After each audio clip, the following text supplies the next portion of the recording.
তোমার যদি কোনো মানুষকে পছন্দ না হয় তাহলে তুমি তার সঙ্গে সম্পর্ক রেখো না।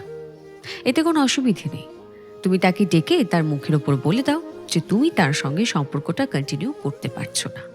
হ্যাঁ, এতে হয়তো সে মানুষটার কষ্ট হবে, সে হয়তো একটা বড় ধাক্কা খাবে, কিন্তু সেটা হবে একবার। কিন্তু বারবার সেই মানুষটাকে ইগনোর করা, তার ফোন মেসেজেসে রিপ্লাই না করা, ছোট ছোট মিথ্যে এক্সকিউজ দেখিয়ে তাকে মিথ্যে আশায় বেঁধে রাখা, এসব করো না। এতে সামনের মানুষটার ভেতরে ঠিক কতটা কষ্ট হয় তুমি হয়তো সেটা আন্দাজও করতে পারবে না। সামনের মানুষটার ফিলিংসকে রেসপেক্ট করো। তোমার পোষাচ্ছে না এই সম্পর্কে থাকা, তুমি থেকো না।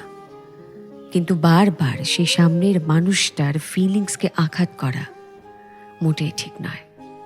যদি পারো তাহলে সম্পর্ককে সারিয়ে নাও, আর যদি না পারো তাহলে অন্তত পক্ষে সেই মানুষটা